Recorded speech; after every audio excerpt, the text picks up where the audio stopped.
बिस्मिल्लाहिर्रहमानिर्रहीम, अस्सलाम वालेकुम। आप देख रहे हैं मेरे सवाल और मैं हूं मुनीब फारूक। आज की सबसे बड़ी खबर यह है कि बाई इलेक्शंस का मार्का है। मुल्क में तकरीबन 21 नशिस्तें ऐसी हैं जिनके ऊपर बाई इलेक्शंस आज के रोज़ हुए।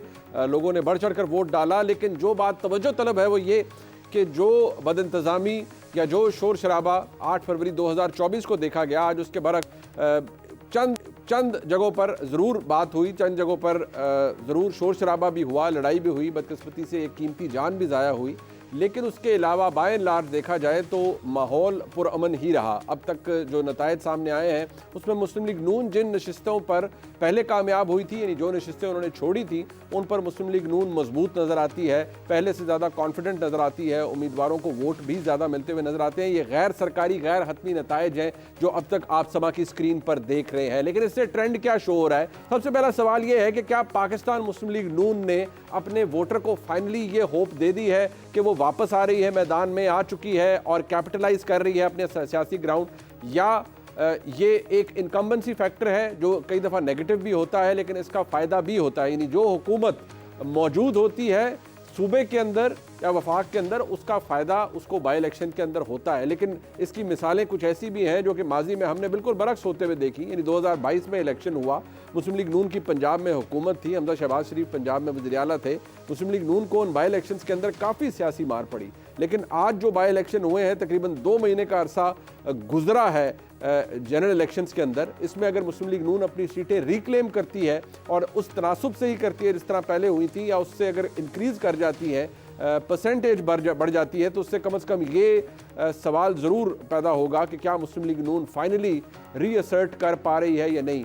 पाकिस्तान तहरीक इंसाफ या सुन्नी इत्तेहाद काउंसिल अगर ये सीटें लूज़ करती है और मार्जिन डिस्टर्ब हो जाता है जो पहले था, अगर वो हारी भी थी उन नशिस्तों के ऊपर जिसके ऊपर वो कहते थे कि फॉर्म 45 और फॉर्म 47 का फ़र्क है, आज अगर वो मामला नहीं होता तो क्या उससे ये बात साबित होती है कि फाइनली पाकिस्तान तहरीक इंसाफ का बयानिया कमज़ोर पड़ रहा है, या इमरान खान साहब का बयानिया कमज़ोर पड़ रहा है और मुस्लिम लीग नून ओवर पावर कर रही है उस सारे इशू को जो कि उस वक्त क्रिएट हुआ। ये तमाम गुफ्तगू हम अपने मेहमानों के साथ करेंगे। जो अहम हल्के हैं उनके हवाले से भी बात करेंगे। हमारे साथ मौजूद है वज़ीर पंजाब अज़मा बुखारी साहबा, बहुत शुक्रिया आपका। माजिद निज़ामी साहब हमारे साथ मौजूद हैं, सहाफ़ी हैं और बड़ा एक अगर मैं ये कहूँ कि इंतखाबात के हवाले से डेटा एनालिस्ट हैं, हल्कों को बड़ा अच्छे तरीके से कवर करते हैं, बैकग्राउंड बड़ा ज़बरदस्त है उनके पास मौजूद होता। कुछ देर में हमें मुजीबुर रहमान शामी साहब भी ज्वाइन करेंगे, मुल्क के मुमताज़ सहाफ़ी हैं, मुल्क के सियासी हालात के हवाले से उन पर भी बात होगी। अज़मा बुखारी साहब, ओवरऑल जो अब तक हमारे सामने गैर सरकारी और गैर हतमी नतायज हैं जो आ रहे हैं, आज दोपहर को ख़बर थी और मरीम नवाज शरीफ साहिबा जो कि चीफ मिनिस्टर पंजाब है, उन्होंने कहा कि आवाम को रिलीफ हमने देना शुरू कर दिया है, हमारे नुमाइंदे हमारे जितने भी कैंडिडेट्स हैं वो भारी मेजॉरिटी के साथ जीतेंगे। आपको लगता है, जाहिर बात है एक वोटर कनेक्ट भी होता है, कि फाइनली मुस्लिम लीग नून वो टैप कर सकी है, अपने वोटर को कॉन्फिडेंस देने में कामयाब हुई है, जिसकी वजह से आज जो अब तक के नतायज हैं उसमें मुस्लिम लीग नून की बढ़तरी नज़र आ रही है? बहुत शुक्रिया मुनीब साहब। मुझे ये कहने में बहुत खुशी और फख्र है कि मेरी चीफ मिनिस्टर जो है मरीम नवाज शरीफ साहिबा, उन्होंने 1.5 पौने 2 महीने जो है उनको होने को आए हैं, उसमें उन्होंने साबित किया है और बल्कि उन्होंने ट्रेंड सेट किए हैं। उन्होंने दिखाया है कि काम कैसे करते हैं। उन्होंने बताया है कि गवर्नेंस किस बला का नाम है। उन्होंने बताया है कि जब कमिटमेंट आपके साथ हो, जब आपने लोगों को रिलीफ देने के लिए ठान ली हो, तो फिर किसी भी किस्म का माफिया आपके सामने नहीं टिक सकता।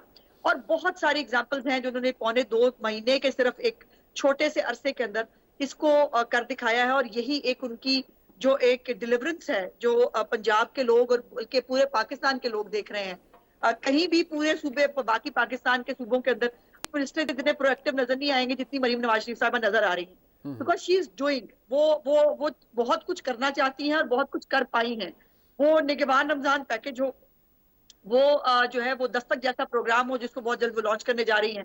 उसके बाद जो इतने सारे इनिशिएटिव्स हैं उनके, कैंसर केयर का नया हॉस्पिटल बना रही हैं, कार्डियक का जो है नया हॉस्पिटल सरगोदा के अंदर जो सिर्फ तस्वीरों में लोगों ने रखा हुआ था, एयर एम्बुलेंस जो 2004 से जो है सूबा पंजाब के लिए जो है वो लॉलीपॉप की तरह इस्तेमाल होती थी, उसको जो है वो महीनों के अंदर जो है वो सुंदर जो है वो उसको इंशाल्लाह शुरू करने जा रही हैं। उसी तरह सस्ती रोटी और सस्ता आटा, खाली रोटी नहीं, रोटी जो है उसकी जिक्र होता है कि जी 4 रुपए रोटी की कीमत में जो है वो कमी की है और उसको उन्होंने करके दिखाया है। बहुत सारे हमारे मुल्क में ये प्रॉब्लम है कि जब आप कोई काम करने नया चलते हैं तो बहुत सारे माफियाज नहीं हो सकता जी, नहीं हो पाएगा जी, नहीं करेंगे, लेकिन उन्होंने अपनी रिट ऑफ द गवर्नमेंट जो है एस्टेब्लिश की है। वो भी हुआ है और उसके साथ साथ सस्ता आटा, रोटी के अलावा सस्ता आटा 20 किलो थैले की कीमत जो है उसके अंदर 500 रुपए से जो है अब तो बल्कि मुझे आज कोई डाटा मैंने देखा कि 500 से भी ज्यादा जो है उसके अंदर कमी हो रही है। ठीक तो है, ये और ये बहुत ठीक है। डिक्लाइनिंग फैक्ट है जो नीचे की तरफ आ रहा है। सो ये तमाम चीजें जो जाहिर है पंजाब का वोटर देखता है वोट डालने से पहले, उसको उसको ये जो हमारी कारकर्दगी और जो खिदमत का एक हमारा एक पूरा सिलसिला था जो मियां नवाज शरीफ साहब से शुरू होता हुआ शहबाज शरीफ साहब तक और अब मरीम तो नवाज आपको शरीफ लगता साहब है तक इसने पहुंचा है, फर्क ऑलरेडी डाल दिया है? वो जो है उसके साथ हमेशा लोगों ने कनेक्ट किया है। ठीक है, आपको लगता है फर्क ऑलरेडी लोगों ने डाल दिया है। बट शामी साहब बहुत शुक्रिया आपका सर। जो इस वक्त के हमारे सामने गैर सरकारी गैर हतमी नतायज हैं, मुस्लिम लीग नून की बर्तरी नज़र आ रही है। जिन सीटों के ऊपर मुस्लिम लीग नून ने वो सीटें खाली की थी, एक तो ये फैक्टर है जिसका जिक्र अज़मा बुखारी साहिबा वज़ीर इत्तलात हैं, वो कह रही हैं कि फ़र्क पड़ा है। मरीम नवाज शरीफ साहिबा की बड़ी ज़बरदस्त गवर्नेंस है पंजाब के अंदर, उन्होंने एक सेट कर दिया है ट्रेंड। लेकिन शामी साहब इतनी जल्दी असर पड़ जाता है लोगों पर? आवाम निकल कर, कॉन्फिडेंस आपको लगता है मुस्लिम लीग नून के वोटर का बढ़ गया है इस 1-1.5 महीने के अंदर कि वो निकल रहे हैं, वोट भी डाल रहे हैं? अभी तक मैं जो फॉर्म 45 या 47 का फ़र्क है उसका शोर अभी शुरू नहीं हुआ, या अगर जिस तरह पहले मामलात थे सिवाय ज़िला गुजरात के और कहीं कोई बड़ी धांधली की शिकायत या कुछ ऐसे भी नहीं आ रही, तो क्या वाकई फ़र्क पड़ गया है कि मुस्लिम लीग नून ने पासा पलट दिया है और वोटर को भी बड़ा कॉन्फिडेंस दे दिया है इस 2 महीने के अंदर? देखें मुनीब साहब, आपने मेरी बहन कहूँ या भतीजी कहूँ या बेटी कहूँ, अज़मा बुखारी साहबा से गुफ्तगू की है जी। और उसके बाद मुझे आप हुक्म फरमा रहे हैं कि मैं उनसे इख्तलाफ की जुर्रत करूं। अच्छा, ये ताब, ये मजाल, ये ताकत नहीं मुझे। उन्होंने हाथ जोड़ दिए, कोई नहीं आप बुजुर्ग हैं, आप करें। नहीं शामी साहब मुझे शर्मिंदा ना करें। इसलिए नहीं, देखिए अज़मा बुखारी को दाद दें कि वो किस खूबसूरती से अपना केस लड़ रही हैं। जा। अब ये तो आप देखें ना कि उन्होंने अपने दलाइल वो लेके आई हैं। जी जी, और उन्होंने बताया है कि हमारी परफॉर्मेंस है, उसके असरात मुरत्तब हुए हैं जी। अब देखिए असरात तो फिर एक दिन में भी मुरत्तब हो सकते हैं और एक महीने में भी मुरत्तब हो सकते हैं और कभी एक साल में भी मुरत्तब नहीं हो सकते। बिल्कुल देखिए ना, जब बारिश होती है जी जी, तो आप एक चंद लम्हों में भीग जाते हैं, और आंधी चलती है तो चंद लम्हों में आपकी आंखों में गर्द जो है वो आ जाती है और आंखें में रड़क शुरू हो जाती है। तो मेरा ख्याल अज़मा बुखारी जो है वो अपनी जगह दुरुस्त कह रही हैं कि वो उन्होंने अपनी, अब उनकी लॉजिक है, उनके दलाइल हैं, अच्छे वकील की तरह माशाल्लाह अच्छे वकील की बेटी हैं और खुद भी वकील हैं शायद मेरा ख्याल। जी जी बिल्कुल। तो अपना मामला, अपना मुकदमा लड़ रही हैं, मुझे इस बात की तो दाद देनी चाहिए ना। बिल्कुल ठीक। लेकिन दूसरी बात असल में यह है कि देखिए, एक तो जो ज़िमनी इंतखाब है ना जी, वो आम तौर पर जो पार्टी इन पावर होती है ना, वो उसी का इंतखाब समझा जाता है। यानी इंतहाई गैर मामूली हालात हों जी, तो फिर पार्टी इन पावर हारती है। ठीक। और जैसे कि आप देखें कि इमरान खान साहब के ज़माने में जो डस्का में इंतखाबात हुए ज़िमनी और दूसरी जगहों पे इंतखाबात हुए तो वो हार गए।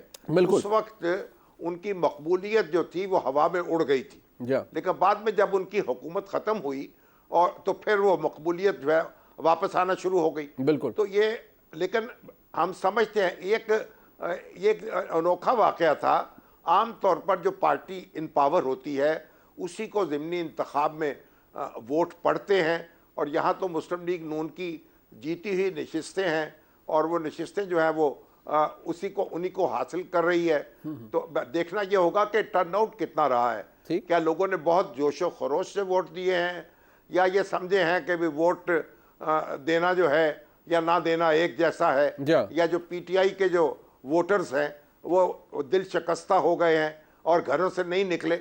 अब ये तजिया तो बाद में होता रहेगा, लेकिन इस वक्त तो उनको यह हक हासिल है अज़मा को कि अपनी ये डंके बजाएं अपने, और हमें इस पे क्या एतराज़ है कि हम उसका हाथ रोकें और उनकी जो उनके जो किरकिरी करने की कोशिश करें उनकी जीत को। नहीं, बिल्कुल शामी साहब, ऐसा मेरे ख्याल में ना इरादा आपका है और ना जसारत हम कर सकते हैं। उन्होंने पूरा वज़ीर आला नामा पढ़ा है, तो हमने तो उसकी सताइश ही की है। बड़ी अच्छी बात है, उन्होंने कहा है कि 2 महीने के अंदर ही ट्रेंड चेंज हो गया है। बिल्कुल उन्होंने ठीक फरमाया। ठीक है जी, बिल्कुल ठीक है। अजमा साहब आपको बिल्कुल ऐसे ही होना चाहिए। बिल्कुल ठीक है, बिल्कुल ठीक। जी जी अजमा साहब आप फरमा लें। मैं पहले तो शामी साहब की बहुत मशहूर हूँ। बहुत बड़े बड़े जुमले कहे हैं शामी साहब, आप हमारे उस्ताद हैं, ताहयात उस्ताद हैं, आपसे हम सीखते हैं। आप बिल्कुल जो फैक्ट्स हैं आप हमेशा वो बयान करते हैं। मेरी गुजारिश ये है कि मेरे पास मेरी चीफ मिनिस्टर की बहुत सारी चीजें बताने के लिए हैं, तो मैं बता पा रही हूँ। बाकी भी एक पीछे हुकूमत थी जिसके भी बहुत सारे वजीर इत्तलात थे, वो बेचारे भी जो है वो बहुत कोशिश करते थे लेकिन नहीं था। और एक मैं इंपॉर्टेंट बात जो मुझे याद आई इस वक्त जब बात कर रहे थे शामी साहब कि इमरान खान ने अपनी पेशावर से सीट जो 2018 में जब वो प्राइम मिनिस्टर बने थे तो उन्होंने पेशावर वाली सीट छोड़ी थी। और मैं आपको याद करा दूं कि सिर्फ अपने भी उस बाई इलेक्शन में 2 महीने बाद जो हुआ था, इमरान खान अपनी वो सीट हार गए थे। तो ये जो है ये इसको ये कहना कि इसके ऊपर कोई जमातें जीत जाती हैं या हुकूमतें जीत जाती हैं, हुकूमतें जीतती हैं एक एज जरूर होता है, लेकिन उसके साथ साथ अगर परफॉर्मेंस शामिल हो और ये ट्रेंड हो कि ये चीफ मिनिस्टर है जो डिलीवर कर रही है, जो रोटी भी सस्ती करके देती है, जो अस्पताल भी बना रही है, जो BHQs जो THQs है उनको रिवैम्प भी कर रही है, जो हर एक के पास जा रही है, वो स्कूलों में जा रही है, वो आम आदमी से मिल रही है, वो कोई अछूत नहीं बनाया हुआ उसने अवाम को कि उनके पास नहीं जा सकती। तो लोगों को ये चीजें मतलब आप कहते हैं वोटर कनेक्ट हो रहा है, वोटर कनेक्ट हो रहा है और वो मरीम नवाज शरीफ के साथ हो रहा है और लोगों में फ़र्क भी पड़ रहा है। इससे कोई डिसएग्री तो खैर मोहतरम शामी साहब ने भी नहीं फरमाया और उन्होंने ये बात दुरुस्त कही कि अगर फ़र्क पड़ना हो तो एक दिन में फ़र्क पड़ जाता है, ना पड़ना हो, ना असर पड़ना हो तो फिर 1 साल में भी नहीं पड़ पाता। माजिद निज़ामी साहब, आप जिन हलकों को अब जहाँ बाई इलेक्शन हो रहे हैं इसमें को बड़े हॉटली कंटेस्टेड भी हैं, जहाँ मुस्लिम लीग नून ने ये सीटें छोड़ी हैं उनके मुख्तलिफ रहनुमाओं ने और वहाँ पर वापस कैंडिडेट खड़े हैं। एक जो बदकिस्मत एलिमेंट, मैं बदकिस्मत इसलिए कहूँगा कि बड़ा इज़्ज़तदार ख़ानदान है चौधरी साहिबान का पंजाब पाकिस्तान की सियासत के अंदर, लेकिन जिस तरह से जो हमारे सामने नज़र आ रहा है, जो चीज़ें चौधरी परवेज़ इलाही साहब की अहलिया वो भी बाहर जब निकलती हैं अपने साहबजादे के साथ, मोनस इलाही साहब कंटेस्ट कर रहे हैं, चौधरी परवेज़ इलाही साहब भी कंटेस्ट कर रहे हैं, उन सीटों के हवाले से मैं सिर्फ ये कहूँगा कि पहले भी जब 8 फरवरी को इंतखाब हुआ, मुस्लिम लीग नून के ही लोग यानी चौधरी आबिद रज़ा साहब जैसे लोग जो उस इलाके के हैं, उन्होंने कहा जी हम दूसरे नंबर पर थे, सुन्नी इत्तेहाद काउंसिल या PTI पहले नंबर पर थी और मुस्लिम लीग काफ के जिन लोगों को जितवाया गया या जीते वो तो रेस में थे ही नहीं। आज भी वहाँ पर वही शोर है। इसको आपने कैसे एनालाइज किया है अगर उन हलकों को देखा जाए जो गुजरात के हैं, अगर हम इसको जरा नैरो डाउन करें तो?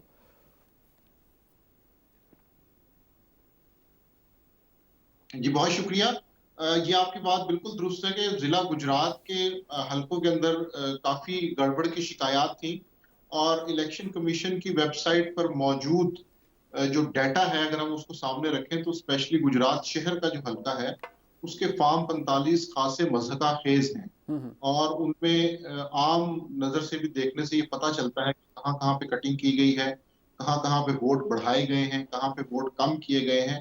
तो जब उन फॉर्म 45 के इलेक्शन कमीशन के अपलोडेड रिजल्ट को देखा जाए तो ये बात बिल्कुल पता चलती है कि वहां पर गड़बड़ की कई शिकायत हैं जो कि वैलिड हैं। अब इस सारे मंजरनामे के अंदर जब हम ज़िमनी इलेक्शंस की बात करें और उसके एनालिसिस की तरफ जाएं तो मुझे लगता है कि ज़िमनी इलेक्शन एक कॉम्बिनेशन होता है और उसके अंदर अभी कुछ सालों से कौमी सियासत का एलिमेंट भी शामिल हो चुका है। अदरवाइज ये उन पॉलिटिकल फैमिलीज की या कैंडिडेट्स की जाती मेहनत भी बिल्कुल होती है। यहाँ पर परफॉर्मेंस की बात हो रही है तो मैं इसमें बिल्कुल ऐड करना चाहूंगा कि 2013 में जब शहबाज शरीफ साहब ने साउथ पंजाब से सीट छोड़ी थी तो वो PTI जीत गई थी। इसलिए मैं नहीं समझता कि 2 महीने के अंदर कोई ऐसा करिश्माती नजारा हो जाता है कि जिसकी वजह से लोगों के जहन बदल जाएं। अभी हम बाई इलेक्शन में जितने भी कैंडिडेट हैं उनके ऊपर नजर डालें स्पेशली पंजाब के अंदर तो वो मोस्टली रिश्तेदार हैं।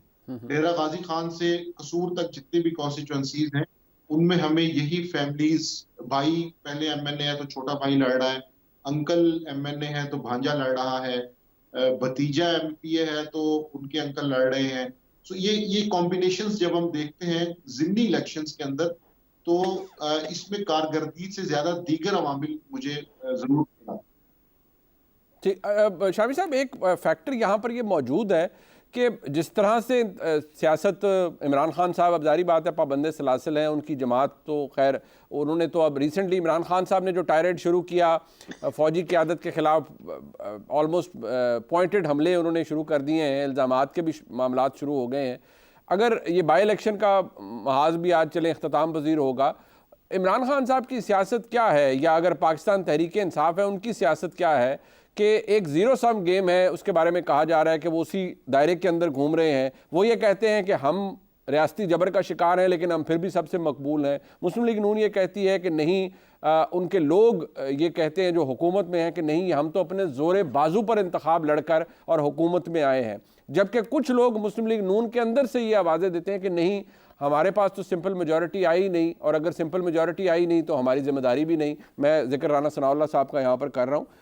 ये बेसिकली अगर तहरीक इंसाफ को हम नैरो डाउन करें या उसके ऊपर बात करें तो क्या सियासत है अब इमरान खान साहब की आगे आपके ख्याल में? देखिए मुनीब साहब, इमरान खान साहब को अपनी जो सियासत है उस पर नज़रसानी करनी होगी। अगर वो फ़ौजी क़यादत को टारगेट करेंगे और ये समझेंगे कि वो ये मामला जीत जाएंगे और उस कंदर आज़म बन जाएंगे, तो ऐसा मसला नहीं है। पाकिस्तानी कौम की बड़ी भारी अक्सरियत जो है वो देखें, यानी हम फ़ौज जो है उससे हम ये तो बात कहते रहते हैं कि उससे सियासत में दखल नहीं देना चाहिए, लेकिन ये कि फ़ौज की बेतौकीरी हो और फ़ौज जो है उसको सियासत में हम ज़बरदस्ती फरीक बना, ये बात हमारे लोगों को कबूल नहीं है। अभी भी आप देखें, कुछ अर्सा पहले जो एक सर्वे हुआ था गैलप का ही मेरा ख्याल, उसमें जो फ़ौज की अप्रूवल रेटिंग थी वो 85% थी। तो ये बात हमें नज़रअंदाज नहीं करनी चाहिए। सियासतदानों को अपनी सियासत जो है अपने जो है पेशावर भाई जो हैं उनके मुखालिफ हैं उनके साथ, उनके ख़िलाफ़ लड़नी चाहिए। तो इमरान खान जिस कदर अपने आप को यानी मेरा ख्याल है कि अपने जाविये को दुरुस्त कर लेंगे उनके लिए उतना ही बेहतर होगा, वगरना उनकी एनर्जी जो है वो भी ज़ाया होगी और उनकी पार्टी जो है उसको भी नुकसान पहुंचेगा, बल्कि पहुंचता चला जाएगा।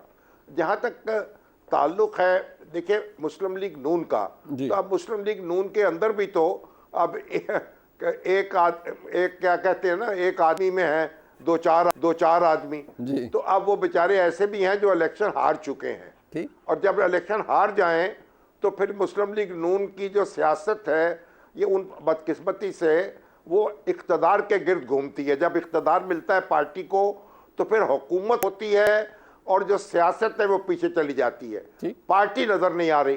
तो अब वो जो लोग यानी असम्बलियों में नहीं पहुंच पाए, उनका एहसास महरूमी जो है वो तो आप देखें वो तो हर उनके फिक्रे से नज़र आता है। और अभी तो पार्टी की जिम्मेदारी है कि अपनी सफ़ों में इंतशार को ख़त्म करे, लोग इकट्ठा करे, एक बयानिया अपना बनाए और बताए कि भाई कहीं से अपना जावेद लतीफ़ साहब कहते हैं जी इतने करोड़ खर्च हो गए, पता नहीं दूसरा का इतने अरब खर्च हो गए, कोई कुछ कह रहा है कोई कुछ कह रहा है, लाए हैं बज़्म यार से लोग खबर अलग अलग। तो इससे मुस्लिम लीग नून का जो वक़ार है ना वो मजरू हो रहा है। उसको अपने तौर पर अपना बयानिया बनाना चाहिए और अपनी पोजीशनिंग दुरुस्त करनी चाहिए, और ये कन्फ्यूजन में इस तरह कन्फ्यूजन में नहीं घिर जाना चाहिए जिस तरह उनके हरीफ जो हैं इमरान खान इस वक्त घिरे हुए हैं। तो मेरा ख्याल ये जो वक्त गुजरेगा और ये जो पार्टी जो है अपने आप को असर्ट करेगी और मियां नवाज शरीफ साहब जो हैं वो कुछ मुतहर्रक होंगे, तो उस वक्त मेरा ख्याल ये सारी चीज़ें जो हैं वो दुरुस्त होंगी, और अगर दुरुस्त नहीं होंगी तो फिर मुश्किलात जो हैं वो पैदा होंगी। अब वज़ीर इत्तलात पंजाब आज़मा बुखारी साहबा, आपने अपनी वज़ीर आला की कारकर्दगी पिछले 1.5-2 महीने के अंदर बखूबी बताई। ज़ाहिर बात है अब अपनी पार्टी की भी सेक्रेटरी इन्फॉर्मेशन पंजाब है, अगर मैं गलत नहीं हूँ। अब मसला ये है आपकी पार्टी के सदर पंजाब के जनाब राना सनाउल्लाह साहब फरमाते हैं कि भाई अगर सिंपल मेजॉरिटी मिलती तो ज़िम्मेदारी हमारी थी सारा कुछ अच्छा करने की, अब हमारी कोई ज़िम्मेदारी नहीं है। जनाब इरफान सिद्दीकी साहब मियां नवाज शरीफ साहब के पुराने रफ़क़ा में से, उन्होंने कहा मियां नवाज शरीफ साहब ने मुझसे गुफ्तगू की और बिहाइंड क्लोज डोर्स की और उन्होंने फ़ैसला किया हुआ था कि मैं वज़ीर आज़म बनने नहीं आ रहा। जबकि राना सनाउल्लाह साहब कहते हैं ऐसी कोई बात नहीं, वो वज़ीर आज़म बनने ही आए थे, अगर सिंपल मेजॉरिटी मिल जाती तो बन जाते।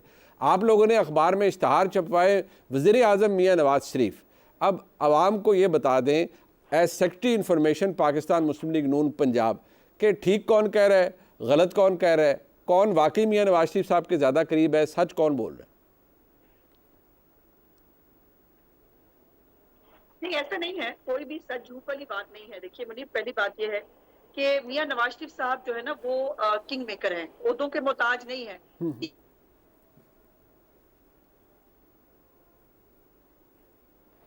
मैं उनकी वीडियो शायद फ्रीज़ हुई है जी, कोई टेक्निकल इशू है। हम कोशिश करते हैं आज़मा बुखारी साहबा वज़ीर इत्तलात पंजाब को अपने साथ दोबारा कनेक्ट करने की। मेरी आवाज़ उन तक जा रही है जी, आज़मा बुखारी साहबा तक? आज़मा साहबा आवाज़ आ रही है आपको? मैं सुन रही हूँ। जी जी, आप फरमाइए। आप नहीं है जी हाँ, ये अच्छा वाकई जवाब की आवाज़ वज़ीर इत्तलात की आवाज़ डूब गई है, तो अच्छा शगुन नहीं है। नहीं आ गई है वापस आवाज़। हालात तो उनके फेवर में शामी साहब, कुछ नहीं होगा। ऐसा नहीं है, जब डूब के उभरेंगी इंशाल्लाह। जमात जो है वो कायम और दायम की है, मेरी चीफ मिनिस्टर काम कर। अब शामी साहब ने कहा है कि अच्छा शगुन नहीं है। पिछले 1 मिनट के अंदर 2 दफ़ा उनकी आवाज़ बकौल शामी साहब के जिस तरह वो फरमा रहे हैं कि डूबी है और अब डूब के शायद बाहर निकलेगी, लेकिन हम कोशिश करते हैं जी उनसे रब्ता बहाल करने की। अब मैं माजिद साहब के पास जाता हूँ, मीनवाइल अगर आज़मा बुखारी साहब से कनेक्ट हो जाता है तो हम उनसे दोबारा एग्जैक्टली ये सवाल पूछ लेंगे। नहीं, मैं कुछ नहीं कह रहा। साहब ये बताएं, जी ये माजिद साहब से कहें, ये बताएं आज भी कोई फॉर्म 45 का कोई मसला पैदा हुआ है? अभी मैं वही उसी पे जा रहा था, वो डूब कर उनकी आवाज फिर उभर आई है वज़ीर इत्तलात पंजाब की। तो इससे पहले आपको पता है वो इक़्तिदार में है, तो इक़्तिदार में जो लोग हैं उनसे जरा बच के रहना चाहिए। तो आज़मा बुखारी साहब आप अपनी बात मुकम्मल कर लें। खुदा का खौफ करो मुनीब, खुदा का खौफ करो मुनीब। हम वो इक़्तिदार वाले लोग नहीं हैं। जी। हम आम लोग हैं, आम लोगों जैसे लोग हैं। मेरी चीफ मिनिस्टर अगर एक आम खातून की तरह जो है वो एक वर्कर की तरह काम कर रही है, तो हम तो किसी खेत की मूली नहीं है। तो इसलिए ये बातें मतलब ये और होते होंगे लोग जिनके लिए चलती हैं। देखिए, जो बड़ी इंपॉर्टेंट बात आपने की, कोई भी सच और झूठ की बात नहीं है। Fact of the matter is कि मियां नवाज शरीफ साहब जो है वो किक मेकर है। 3 दफा प्राइम मिनिस्टर होने के बाद क्या रह जाता है बंदे को, और उससे ज्यादा उनको क्या ले लेना था। लेकिन अब अगर वो इस नतीजे पे पहुंचे, और उनकी ये हमेशा से कंसिडर्ड ओपिनियन थी, अगर आप निकाल के देखिए जिस दिन वो वोट डालने के लिए तशरीफ लेके गए थे, उस दिन भी उन्होंने बात करते हुए प्रेस से उसके बाद कहा कि दुआ करें कि किसी एक जमात को सिंपल मेजोरिटी मिल जाए, बिकॉज आप जानते हैं कोलिशन गवर्नमेंट जो है वो एक रस्सी पे तनी हुई हुकूमत होती है। और अब भी अगर मेरे जो प्रेसिडेंट है शहबाज शरीफ साहब, उन्होंने कहा कि पीटीआई बना ले जी गवर्नमेंट, हमें कोई प्रॉब्लम नहीं है। लेकिन पीटीआई जो है वो नहीं बैठना चाहती थी किसी के साथ, और मैंडेट ऐसा ही मिला था कि किसी 2 पॉलिटिकल पार्टीज को बैठकर ही हुकूमत बनानी पड़ती। अब ये मुसीबत ये है कि हमारा, और ये मेरे लिए एक फख्र की बात भी है कि मुस्लिम लीग नून ने हमेशा टफ हालात में मुल्क को संभाला है। जब सब लोग हाथ उठा लेते हैं ना, जब उनको सबको ही होता है कि मुल्क नहीं चल सकता, बैंकरप्ट होने लगा है, इसको जो है वो दिवालिया होने वाला है, तब वो हुकूमत जो है वो हमें मिल जाती है। फिर तिनका जोड़कर नून लीग जो है वो आशियाना बनाती है। वो एटमी धमाकों के बाद की बात हो, वो पाकिस्तान के सीपैक लाकर लोड शेडिंग के खात्मे करके वो हो, पाकिस्तान के अंदर स्टेबिलिटी लानी हो। बिल्कुल ठीक। अच्छा, जरा मुझे ब्रेक का कहा जा रहा है। मैं माजिद शामी साहब के पास भी जाऊंगा। आज़मा बुखारी साहब मौजूद हैं, मुजीबुर रहमान शामी साहब मौजूद हैं। मुख्तसर सा ब्रेक है जी, वापस आते हैं, हमारे साथ रहिएगा।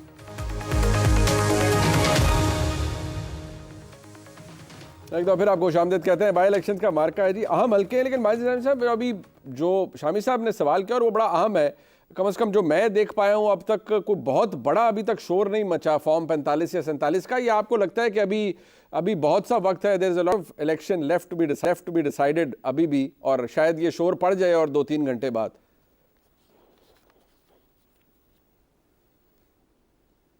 जी, लाहौर के जो रिजल्ट्स हैं वो थोड़े स्लो हैं, और यहाँ की जो कॉन्स्टिट्यूएंसीज हैं उनके हवाले से ये खदशा जाहिर किया जा सकता है। कुछ बाई इलेक्शंस बिल्कुल नॉर्मल हैं। कसूर का इलेक्शन है, डेरा गाजी खान का है, बखर का है, यहाँ पर लोकल जो मुकामी सियासी इत्तेहाद हैं या सियासी शख्सियात हैं वो मजबूत हैं। जबकि बलूचिस्तान में शफीक मैंगल का इलेक्शन है, बाजोड़ में मुबारक ज़ेब और गुलजफर का इलेक्शन, इसी तरह शेखुपुरा का इलेक्शन जो है जहां पर राना अफजाल कैंडिडेट हैं, नारोवाल का इलेक्शन जहां पर अहमद इकबाल कैंडिडेट हैं, इसी तरह गुजरात का इलेक्शन जहां पर मूसा इलाही कैंडिडेट है। ये वो कॉन्स्टिट्यूएंसीज हैं कि जिनके ऊपर सबकी नजरें हैं, और ये यहाँ पर अगर कोई ऐसा रिजल्ट आता है तो उससे ये पता चलेगा कि सिचुएशन चेंज हो रही है। तो इन कॉन्स्टिट्यूएंसीज के ऊपर बिल्कुल नजर रखने की जरूरत है, और इनके हवाले से अभी तक तो गुजरात में ऐसी शिकायत आई हैं और नौरोवाल में आई हैं। लाहौर के जो रिजल्ट्स स्लो हुए हैं उससे भी शकूक व शुबात का इजहार किया जा रहा है। तो ये वाली जो 5-7 कॉन्स्टिट्यूएंसीज है ये इंपॉर्टेंट है। बाकी अगर हम बाकी हलकों पर नजर डालते हैं तो वो पता ये चलता है कि वहां पर मुकामी शख्सियात मजबूत हैं और उन्हीं का आपस में मुकाबला है। जिस तरह डेरा गाजी खान में खोसाज का मुकाबला लगारीज से है, इसी तरह भक्कर के अंदर नवानी शानी इत्तेहाद है जो नून लीग की टिकट पे है, दूसरी तरफ ढांढस है। तो ये इस तरह की कॉन्स्टिट्यूएंसीज तो बिल्कुल नॉर्मल है। डेरा इस्माइल खान की कॉन्स्टिट्यूएंसीज में गंडापुर स्ट्रांग है, तो वो उनके अंदर तो ऐसे मसाइल या शुकूक शुबात का मामला नहीं है। जहां पर थोड़ा सा इंटरेस्टिंग मुकाबला है वहां पर इन खदशात का इजहार किया जा रहा है कि शायद यहाँ पर कोई ना कोई मसाइल पेश आ सकते हैं। ये इंटरेस्टिंग मुकाबला जो आपने जिक्र किया इसमें वज़ीर इत्तलात पंजाब शायद एग्री आपसे नहीं कर रही, लेकिन मैं उससे ज़रूर पूछना चाहूँगा, ज़रा इस बात का जवाब भी दीजिएगा अज़मा बुखारी साहिबा कि जिस दिन 8 फरवरी को इंतखाब हुआ उस दिन जिस तरह से रिज़ल्ट आना शुरू हुए, फिर जारी बात है एक वो भी तलखी आ गई जिसमें बाद में जाकर काफ़ी late during the night I would say कहा गया आपकी जानिब से कि नहीं 10% रिज़ल्ट के ऊपर कैसे कोई कह सकता है कौन जीत गया कौन नहीं जीत गया। लेकिन जो एक चीज़ कोई आप उसे तस्लीम फरमाएं या ना करें, लेकिन एक था कि there was a deafening silence by PMLN, और उस दिन ऐसे ही लगा कि जैसे पता नहीं आप अभी इलेक्शन का रिज़ल्ट मुकम्मल भी नहीं हुआ और आप लोग इलेक्शन हार चुके हैं। और पूरे हर जगह पर जो एक तासुर आता है, यही गुफ्तगू जो रात को की गई बड़े लेट जाके 8 फरवरी को कि भाई अभी तो कौन सा रिज़ल्ट आ गया, आप कैसे कोई डिसाइड कोई कर सकता है कि कौन जीता कौन हारा। ये चीज़ आज कम अज़ कम अभी नज़र नहीं आ रही। अभी जिस तरह मैं आपसे गुफ्तगू कर रहा हूँ आप कॉन्फिडेंट हैं कि आपके लोग जीतेंगे, ये हमें 8 फरवरी को नज़र नहीं आया। तो डिफरेंस का पता लगा क्यों नज़र नहीं आया?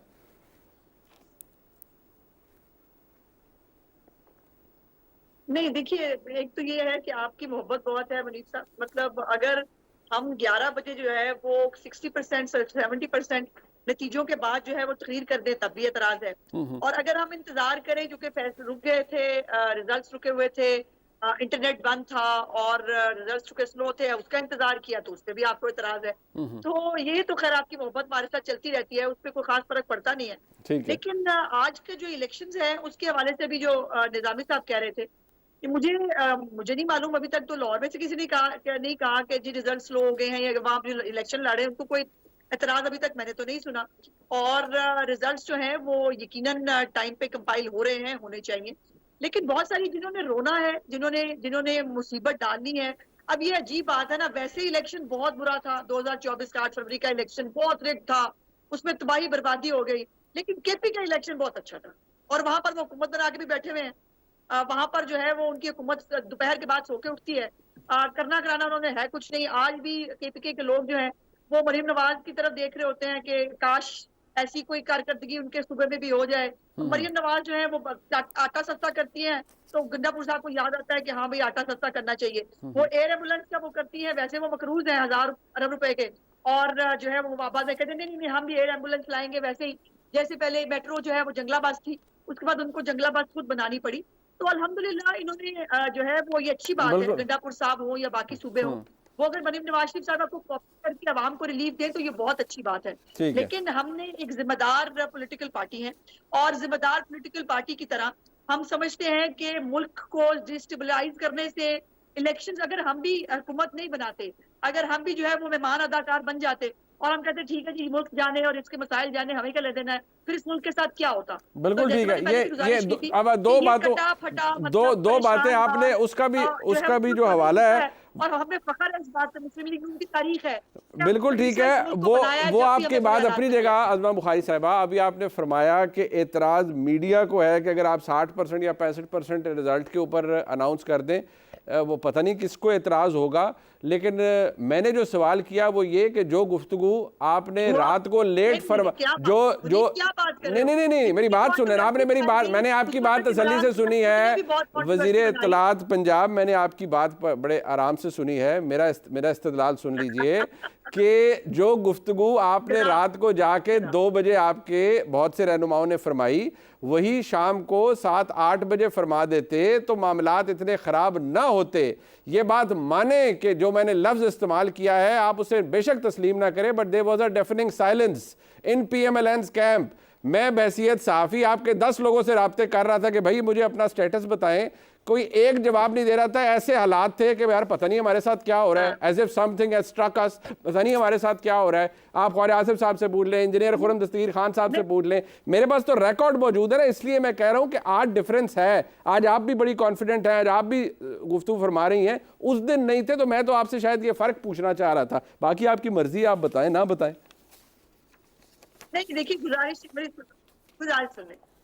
देखिए गुजारिश ये है कि जनरल इलेक्शन जो है ना, वो एक बहुत बड़ा इलेक्शन होता है, पूरे मुल्क में इलेक्शन हो रहा होता है, और जब रिजल्ट्स नहीं आ रहे तो हम आपको क्या कहते हैं, हमारे पास भी रिजल्ट नहीं थे ना।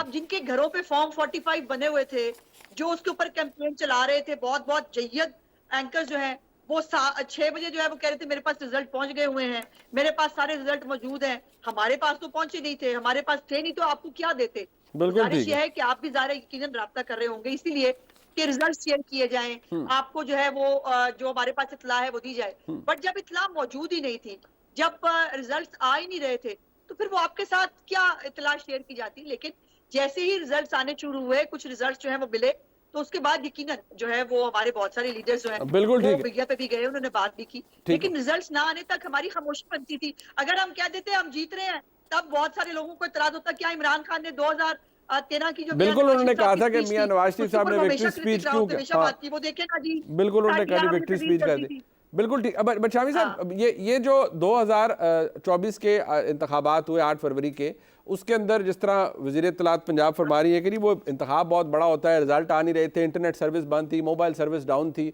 तो रिजल्ट हमारे पास थे ही नहीं, तो हम क्या बताते। अगले दिन जब रिजल्ट कंपाइल हुए तो लोगों को पता चल गए। लेकिन जो फॉर्म 45 या 47 का फ़र्क है वो भी फिर बड़ा नुमाया हुआ, उसके अंदर भी ओवर राइटिंग, कहीं ब्लैंकों का इस्तेमाल, कहीं पता लग रहा है 9 को 1 को 9 बना हुआ है, ये सब कुछ ये भी सामने नज़र आया और बाकायदा तौर पर मौजूद रहा। तो कितना फ़र्क आप समझेंगे आज के इंतखाबात, बाई इलेक्शन छोटी नौइयत कम है, हुकूमतें बन चुकी हैं, और जो 8 फरवरी का इंतखाब हुआ उस वक्त हालात बड़े फ़र्क थे सर, तो फ़र्क तो जाहिर है फिर शायद मेरे ख्याल में इसके अंदर। देखिए मुनीब साहब, जो इंतखाबात हुए हैं 8 फरवरी को, उनके बारे में तो सवालिया निशानात हैं और वो मौजूद रहेंगे, उनका जवाब अभी तक नहीं मिल सका। इलेक्शन कमीशन ने उन इंतखाबात के बारे में कोई रिपोर्ट ही जारी नहीं की अभी तक, और ये लोगों को इत्मीनान में लेने की ज़रूरत ही नहीं समझी कि भाई ये मामला हुआ क्या है और शिकायत पैदा क्यों हुई है। तो ये तो एक अपनी जगह, लेकिन आप ये भी देखें मुस्लिम लीग नून जो थी वो असल में इंतखाबात में अपनी तवक्को के मुताबिक कामयाबी हासिल नहीं कर सकी। लेकिन ये वो कुछ इस तरह से आए, मुझे इस तरह से देखा, मेरी आरज़ू से कमतर, मेरी ताब से ज़्यादा। तो आप देखें उनको कोलिशन हुकूमत बनानी पड़ी है ना जी। यानी वो तो तवक्को कर रहे थे कि सबसे बड़ी पार्टी के तौर पर, तो एक सेटबैक तो उनको हुआ जिसने, यानी उसमें उनकी तवक्को से नशिस्तें उनको कम मिली। ये तो एतराफ़ करना चाहिए, उनको भी है, हमें भी है। लेकिन अब किस नशिस्त पर क्या हुआ अभी तक, यानी जो इलेक्शन ट्रिब्यूनल्स हैं उन्होंने भी कोई काम शुरू नहीं किया, और उनके यानी किस तरीके से जो शिकायत हैं वो सामने आए, फिर उनका जायज़ा लिए जा सके। अभी तो जो बात हो रही है वो हवा में हो रही का, खा वो मुखालफाना हो, खा वो हमायत में की जाए। लेकिन जहाँ तक आज के इंतखाबात का ताल्लुक़ है, मेरा ख्याल अभी तक तो कोई शिकायत बड़ी जो है वो सुनने में नहीं आई जी, और ना ही गिनती के बारे में कोई एतराफ़ सामने आया है जी। अब जो वक्त गुजरेगा आप देखेंगे, लगता ये है कि आज माहौल बहुत बेहतर था, और वैसे भी एक एतमाद के साथ मुस्लिम लीग नून जो थी वो मैदान में थी, और जो PTI है उसके हामी जो हैं वो कुछ अफसुर्दा थे और उनका मतलब दिल शिकस्ता थे। इसलिए मुझे लगता ये है कि उन्होंने वोट कम तादाद में डाले होंगे। यानी ये भी तो एक मूड बदल गया है, फिजा बदल गई है। अब आपको समझ आ रहा है कि भाई इलेक्शन में तो अब हमारे हाथ तो कुछ आने वाला नहीं है, तो इसको भी हम नज़रअंदाज नहीं कर सकते। बस जो भी है इस वक्त तक की इतलात तो यही है। मेरा ख्याल एक शख्स जो है वो जाँ हक हुआ है, उसको डंडा मारा है मुस्लिम लीग नून का कारकुन। तो ओवरऑल एक थोड़ा एक वहाँ बलूचिस्तान में भी कोई एक हमला हुआ है एक पोलिंग स्टेशन पे, लेकिन ओवरऑल जो हालात हैं वो काबू में रहे हैं। और मेरा ख्याल है कि जो फरीकैन हैं उन्होंने पूरे सब्र सुकून के साथ इंतखाब में हिस्सा लिया है। तो हमारा नहीं ख्याल है कि इन पर ज़्यादा कोई उंगली उठाई जा सकेगी या ज़्यादा एतराज़ात हो सकेंगे। हाँ, इक्का दुक्का नशिस्त के बारे में हो सकता है। अब चौधरी परवेज इलाही साहब का मुकाबला जो है वो अपने ही अजीज से है, मूसा इलाही से। यानी अब मूसा इलाही के तो फुप्पा हैं जब परवेज इलाही साहब, तो आप ये भी तो देखें तो इस घर को आग लग गई घर के चिराग से। बिल्कुल, तो दिल अफसुर्दा है, बहुत बहुत बदकिस्मत है चौधरी खानदान के इस मामले पर। लेकिन अब क्या करें, दोनों बस हो जाता, जो हो चुका होनी हो गई। तो बहरहाल वहां आप देखते हैं मुनसलाई की नशिस्त पर देखते हैं वहां क्या होता है, तो और फिर उनका जायजा लेंगे तो कोई हतमी बात कर सकेंगे। आप कुछ ऐड करना चाह रही थी अज़मा बुखारी साहिबा, इससे पहले कि मैं माजिद साहब के पास जाऊं? जी, मैं सिर्फ दो गुजारिशात करना चाह रही थी। जो जहां तक 8 फरवरी के इलेक्शंस की बात है, मेरी गुजारिश ये है कि फॉर्म 45 जो है वो अगर आपने घर बैठ के बनाए हैं, आप वकील हो मुनीब, आप बेहतर समझ सकते हो, वो फॉर्म 45 जो इलेक्शन कमीशन ऑफ पाकिस्तान जारी करे, जिसके ऊपर आईडी कार्ड के नंबर लिखे हो पोलिंग एजेंट्स के, जिसके ऊपर उनके सिग्नेचर्स हो, जिसके ऊपर उनके अंगूठे हो, वो वैलिडेट होंगे, वो कंफर्म समझे जाएंगे। ये जो खाली जो है वो आप बैलेट पे जो फॉर्म 45 लेके फिर रहे हो, और इसका फैसला इलेक्शन ट्रिब्यूनल्स पे करना है। पिछले इलेक्शन के जो रिजल्ट्स हैं उसके ट्रिब्यूनल्स का फैसला कासिम सूरी साहब ने 5 साल बाकायदा पैरों के लगे हुए अंगूठों के साथ जो है वो स्टे ऑर्डर के ऊपर 5 साल डिप्टी स्पीकरशिप की है कौमी असम्बली ऑफ पाकिस्तान की। और वो कौमी असम्बली जो आईने पाकिस्तान के जिसने तहफ़्फ़ुज़ किया होता है, उसी कौमी असम्बली को तोड़ा गया। उसी कौमी असम्बली के ऊपर जो है वो सुप्रीम कोर्ट ऑफ पाकिस्तान ने इनको आइन शिकन कहा। सो इसलिए ये जो अब रो रहे हैं, इनके पास रोने के अलावा और ऑप्शन नहीं है। मैं पंजाब के अंदर मरीम नवाज शरीफ साहिबा जिस तरह से काम कर रही है, वफाक के अंदर शहबाज साहब की हुकूमत को भी आए 1-1.5 महीना हुआ है, और उनके भी आते ही इशारे बेहतर हो रहे हैं, मुआशी इशारे। दुनिया कह रही है कि पाकिस्तान ऑन ट्रैक है। यहाँ पर जो जिनकी घड़ियां बेच के खाली थी मौसूफ ने, वो लोग अब इन्वेस्टमेंट करने के लिए बिलियंस ऑफ डॉलर्स की इन्वेस्टमेंट करने के लिए मुल्क जो है वो पाकिस्तान में आ रहे हैं। ये किसका फायदा है? ये पाकिस्तान की आवाम का फायदा है, ये पाकिस्तान का फायदा है। वो आपको जाबिर हुकूमत कह रही हैं, एस्टेब्लिशमेंट की बैसाखियों पे खड़ी हुई हुकूमत कह रहे हैं आपको वो तहरीक इंसाफ के तमाम लोग, और वो ये कहते हैं कि आज भी इंतखाब हो रहे हैं। इमरान खान तो जेल से ललकारते हैं ना कि भाई साफ शफाफ इंतखाब करवाएं। अगर पहले मुस्लिम लीग नून की इतनी धांधली के बावजूद उनका ये इल्ज़ाम है ना कि नहीं आ सकी सिंपल मेजॉरिटी, और आज भी लोग ज़्यादा हैं हमारे, तो आप साफ शफाफ इंतखाबात करवाएं, इनकी तो ज़मानतें ज़ब्त हो जाएंगी। इमरान खान तो आज भी ये कहते हैं। कौन तहरीक इंसाफ? मैं नहीं समझ सकी, कहाँ है तहरीक इंसाफ? सुन्नी इत्तेहाद काउंसिल के घोड़े के निशान पे इलेक्शन हो रहा है, तो तहरीक इंसाफ तो मतलब है नहीं ना, उसको तो छोड़ दे। बात यह है कि वो तो कुछ भी कहते रहे, उनका तो मुकद्दर में रोना लिखा है, उनको रोना है। और इंशाल्लाह ताला जिस तरह से पंजाब के अंदर मरीम नवाज शरीफ साहब डिलीवर कर रही हैं, जिस तरह से आम आदमी उनके साथ कनेक्ट कर रहा है, इवन बड़े बड़े नाकदीन और वो लोग जो पीटीआई के वोटर्स थे, यकीन मानिए वो कहते हैं कि पूरे मुल्क के अंदर नजर आ रहा है कि कोई काम कर रहा है तो वो मरीम नवाज शरीफ है। आपका क्या ख्याल है? आम आदमी को इससे फर्क नहीं पड़ता। आम आदमी ये नहीं देख रहा कि किस तरह अस्पतालों में जा रही है, वो जाके रोटी की कीमत कम कराने के लिए खुद तंदूरों पे खड़ी है, इस पे मजाक उड़ाया जा रहा है। देखिए जी, मियां नवाज शरीफ मरीम नवाज तंदूरों पे खड़े हैं, बिल्कुल खड़े, उनका काम है, और उनको आम आदमी को रिलीफ देने के लिए जहां भी खड़ा होना पड़ा वो खड़े होने के लिए तैयार है। बिल्कुल हर जगह के ऊपर वो अस्पताल बनाने हैं, स्कूल बनाने हैं, डिस्पेंसरियां ठीक करनी है, रोटी सस्ती करनी है, हमें वो भी हम वो लोग हैं। मेरी ठीक हो गया, पॉइंट आ गया जी आपका। आलू प्याज टमाटर की कीमत कम करने के लिए आई है और वो इसी काम के लिए आई है और आवाम को रिलीफ दे रहे हैं। But toward the end Bukhari साहब, निज़ामी साहब, ये फरमाइएगा कि अब इसके अंदर जो सियासी कैपिटल मुस्लिम लीग नून ने PDM-1 के दौर में बड़ा लूज़ किया, और वो रिफ्लेक्ट भी करता है, जिस तरह अभी शामी साहब ने कहा, जिस उम्मीद के साथ मियां नवाज शरीफ साहब तशरीफ लाए और जो उनकी उम्मीद थी कि पार्टी को इतनी वोट सीटें मिलेंगी, ख़ासतौर पर वफाक के अंदर वो नहीं मिल सकी। क्या सियासी कैपिटल गेन कर रही है मुस्लिम लीग नून, और विद दिस जो आज बाई इलेक्शन हो रहा है, या इसके बाद आने वाले वक्त के अंदर आपको लगता है वो रिक्लेम करना शुरू कर दिया है मुस्लिम लीग नून ने, या ये बहुत अर्ली है जज करना? जी, आपकी सवाल में दो बड़े अहम नुक्ते मुस्लिम लीग नून के हवाले से हैं। एक तो पहला मसला ये है, मुस्लिम लीग नून सेंट्रल पंजाब में स्पेशली अपना वोट बैंक और अपनी सीट्स हर इलेक्शन में उनकी कम होती जा रही हैं, जो कि मेरा ख्याल है मुस्लिम लीग नून के थिंक टैंक्स के लिए एक बड़ा मसला है। या तो हम सीट्स की बात करें तो वो उस पर बहस हो सकती है, लेकिन वोट बैंक भी कम हो रहा है। 2013, 2018, 2024 के अगर हम पैटर्न्स को देखें तो ये पता चलता है कि ये सारा कुछ डिक्लाइन की तरफ जा रहा है। तो इसलिए ये मुस्लिम लीग नून के सर्वाइवल का मसला भी है कि क्या इसकी वजह कोई अर्बनाइजेशन है, या मिडिल क्लास में इजाफा है, या सेंट्रल पंजाब के लोग डिस्कनेक्ट कर रहे हैं मुस्लिम लीग नून से। ये वो सारी चीजें हैं। दूसरा बड़ा मसला मुस्लिम लीग नून के लिए है कि उनका 90% वोट बैंक इस वक्त भी पंजाब में ही है। बाकी 3 सूबों से अभी तक जो फिगर सामने आए हैं उसमें सिर्फ 10% उनके वोट्स हैं, बाकी 90% पंजाब से ही है। सो 3 सूबों के साथ उनका जो डिस्कनेक्ट है, ये भी एक नेशनल पार्टी होने के लिए एक बड़ी रुकावट है।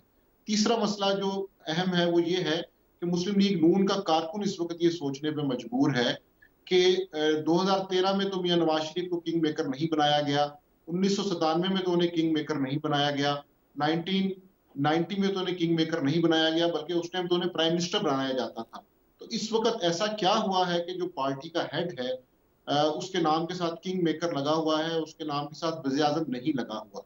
सो मुस्लिम लीग नून के लिए ये फैक्चुअली 2-3 ऐसी चीजें हैं कि जिनके ऊपर उन्हें काम करने की जरूरत है, और इसीलिए शायद मियां नवाज शरीफ पंजाब में मरियम नवाज के काम पर, उनकी परफॉर्मेंस पे ज्यादा फोकस कर रहे हैं, और फेडरल की जानिब उनकी तवज्जो कम है, क्योंकि वो ये समझते हैं कि अगर वो पंजाब के अंदर अपने बैटल ग्राउंड को बेहतर कर लेंगे तो शायद अगले इलेक्शन के अंदर इन तमाम खामियों और कमियों को वो दूर कर सकें। शामी साहब, टुवर्ड्स द एंड ये इस पे रिफ्लेक्ट कीजिएगा ये बात, क्योंकि इरफान सिद्दीकी साहब ने फरमाई, जरा वक्त कम है जी, जल्दी से बताइएगा जी अज़मा साहब।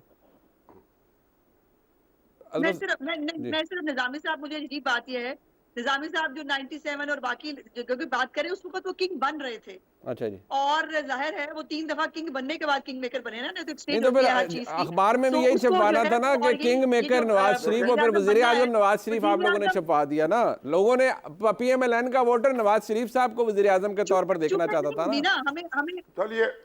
हमें सिंपल इस वक्त नवाज शरीफ साहब वज़ीर आज़म की कुर्सी पर नहीं होंगे, लेकिन वज़ीर आज़म भी हैं। ठीक है, और वो वज़ीर आज़म, चलें ठीक हो गया। मैं जरा शामी साहब अगर रिफ्लेक्ट कर दे, PMLN का कुछ है तो वो नवाज शरीफ। शामी साहब, किंग मेकर नवाज शरीफ या वज़ीर आज़म नवाज शरीफ?